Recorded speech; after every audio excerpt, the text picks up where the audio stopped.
All right, we'd like to welcome 2019 the Sentry winner into the Media Center. Here, Xander Schauffele. I'd like to go ahead and just talk about the course. You've been out there now for 2 days. Can you give us your remarks on how it looks? Yeah, it's really green. I heard Troon likes it really green and lush, and that's exactly what it is. So the course is in the best condition that I've ever seen it in.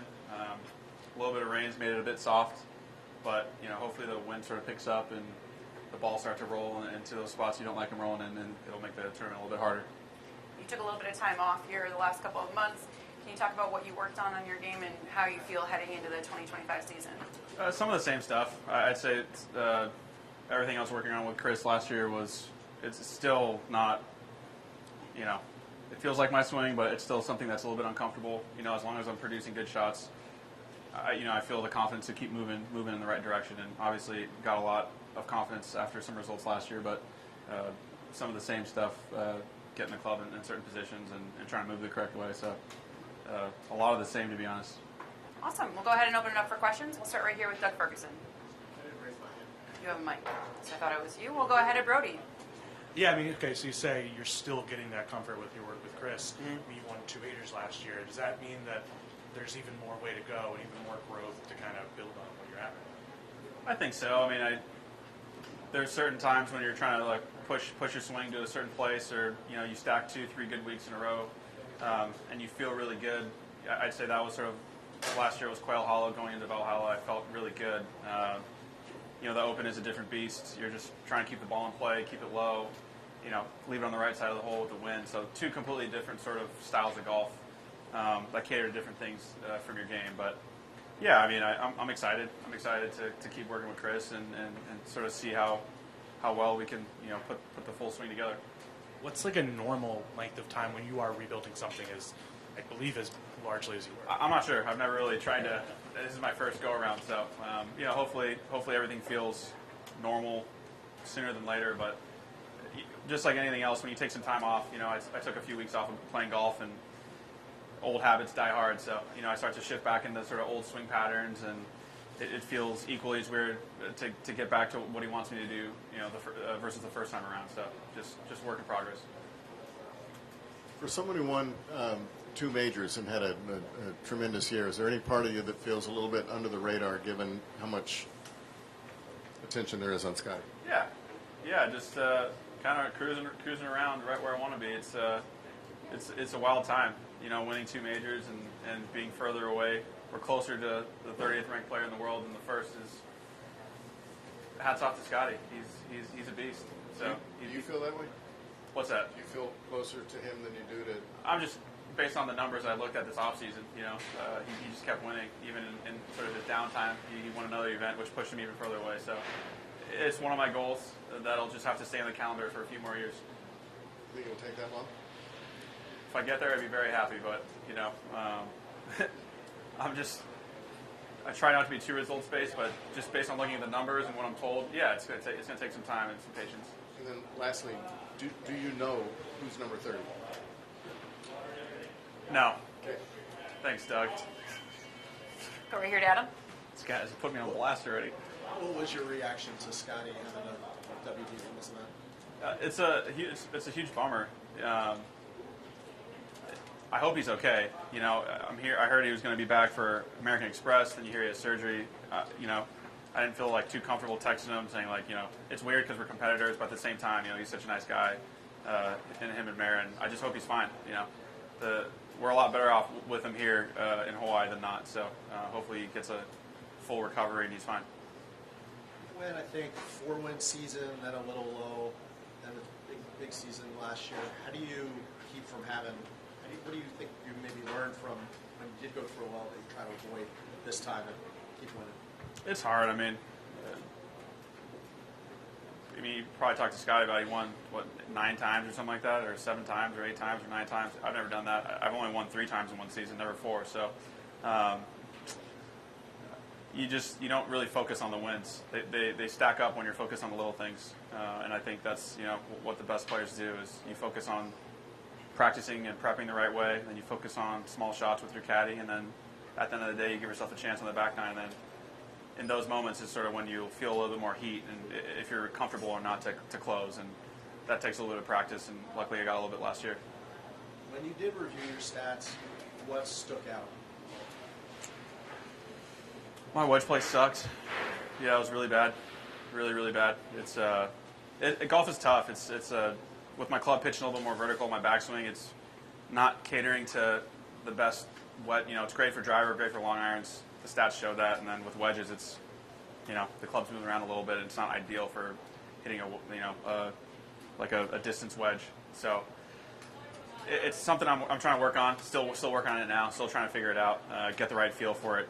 When my shoulders were a lot flatter, the club was way more laid off and shut. I was more rotational. I was a really good wedge player, really good inside 150. And then the club's moving a different way, up more even across, and now all of a sudden I can smoke my driver and a 4-iron, but all of a sudden like a 90-yard wedge is a little bit at times. So just trying to figure that out. Are you overall though good with that trade-off? It seemed to work for me fine last year, so I'm working through it. If I can find something in the middle, I will. But maybe I just need to practice my wedges a lot more. Is that the area you feel like there's most room for improvement to catch closer to Scotty? It's results are results, but yeah, I mean that'd be one area around the greens. Short game is an area that's not bad. It's nothing special that I do. Just good enough. But those are some spots where I could improve for sure. Curious for your review on the new Callaway drivers. Are you going to switch? Yeah, I have all the new Elite Woods in. It probably was. I've been with them. I've been with Callaway for feels like 6 or 7 years now, and I'd say it's probably the easiest. I've been testing the Elite driver for 2 months, and I literally have the exact same driver that they gave me in Vegas as my first look thing they did for their social media team. So it's been such an easy, super easy transition, and I really haven't thought much about it. Looking down, it's good to go. Any other changes? Put new irons in the bag, same ones, and I think that'd be it. I feel like every week until Valhalla, we'd always ask you those questions about winning a major, and every time your answer would be, "It's just a result. It's just a result." Mm-hmm. Were you being entirely truthful? Was it truly just a result to you? Yeah, I mean, it by definition, it really just is a result. How you wear it or take it or feel about it is a different story. I mean, that's the hardest thing to do is process it as just a result. It's very, depending on how you finish a tournament, or if you're in the lead and you lose the lead, or come from behind, it's gonna taste different to you when you process it. But it's cut and dry to think of it that way. But it definitely helps my brain process it that way, at least. And as a process guy, I'm always curious. I mean, in the way you play when you finish fourth versus the way you've played to finish first, is there actually a tangible difference in what you did, or is it just a numbers game where stuff worked out X amount? Yeah, I mean, I think when I analyze it, it's a numbers game. When I'm in it, I try to, I'm not trying to be a robot. I'm trying to get into a certain mindset or flow. That's like my challenge this week is how quickly can I sort of lock back into mid-season sort of mentality. After having a couple months off, it's hard to, you play a lot of golf, but when you start playing tournaments, your ball ends up in weird places. And sometimes, when you see it over and over again, you're like, okay, I've seen this once, or okay, I've seen this twice. It helps when you see it a lot. But for me, starting off, I'm going to get some weird lies, and the first cut are rough, and I need to be able to process it quickly and realize this ball's going to come out with no spin. This ball's going to come out with a lot of spin. Small stuff like that is when I think my brain's the sharpest. And I think you were the one who volunteered last spring the analogy of Scotty's on top of a mountain and you are climbing it each day. Yeah. Is that helpful for you to view it that way, that you have something to chase? Do you think that's better for your competitive? I think so. I mean, we're all pretty competitive. We all want to, beat each other pretty badly, and he's just he's such a nice guy, and I really can't say anything bad about him, honestly. Especially after what happened to him last year. I think that the true colors show when you're facing a bad spot, like when he got arrested. So he's a 10 out of 10 guy in my opinion. So I gotta try and hate him somehow. So if I put him at the very top of the mountain, and he's someone that I need to catch, then maybe that's have to put it in my head. He's got a sharp needle too. What's the worst you've ever taken from him? Scott will only give it to you if you give it to him. So, You have to start. yeah, he's a nice dude, but you saw some fire from him. You know, I was really happy the world was able to see that side of him at the President's Cup. You know, he didn't poke first, but he responded. So, if you want to mess with Scotty, he'll fire right back at you in the locker room. Have you messed with him? Of course I have. I mess with everybody. And what'd you get back? You know, a handful. Nothing I couldn't handle, but wasn't surprised to get it back either. Some of your best grinding last year was probably that Friday at the Scottish when you were right hovering around the cut line and played hard coming in. Yeah. Why was that important to you? And is it more of just a sign of the consistency and something you're more proud of than people realize?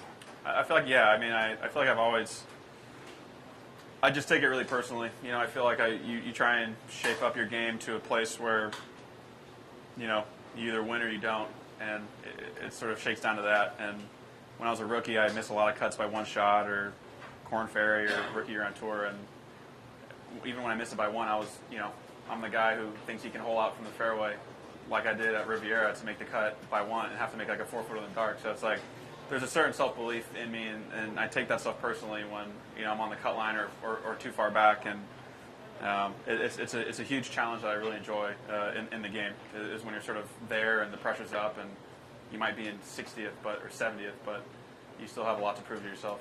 Is Tiger's record unbeatable? I can't even think that far ahead.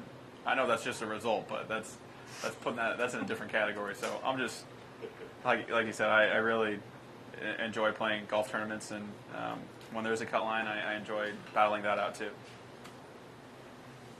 You can't say either one as your answer here.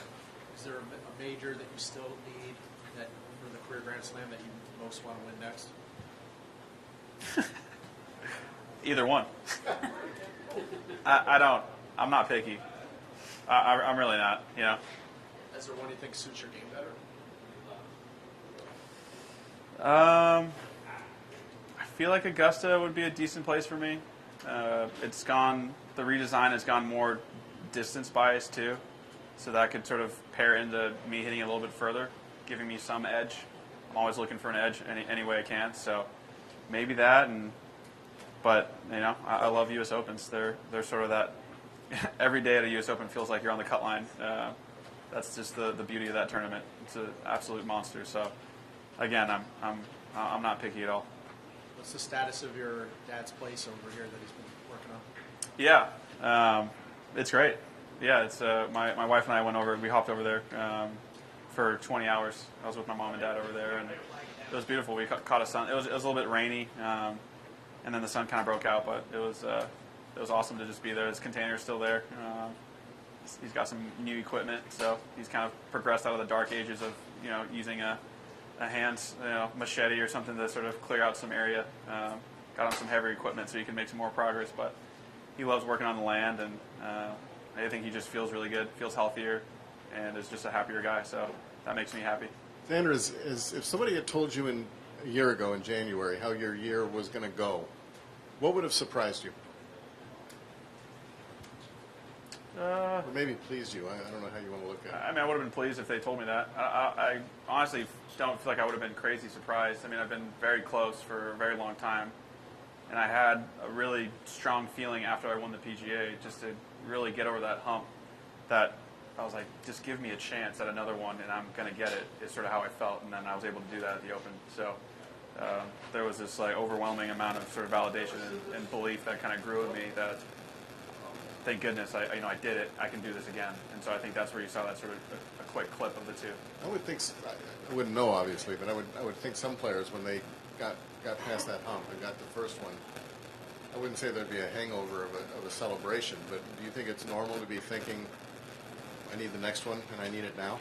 We all have, yeah. I think anyone that plays pro sports, we have some serious problems. So it is like it can be underwhelming at times to where, I think I heard Scotty talking about it to where he's like, he's talking about how great his season is, but he's like, I just want to go home and be, with Bennett and Meredith, you know what I mean? Like right now, versus talking to you guys. It's like, for me, that first one was really, really special, but as soon as that second one happened, I had that sort of moment where I was like, dang it, I got to wait a long time till I can play in another one.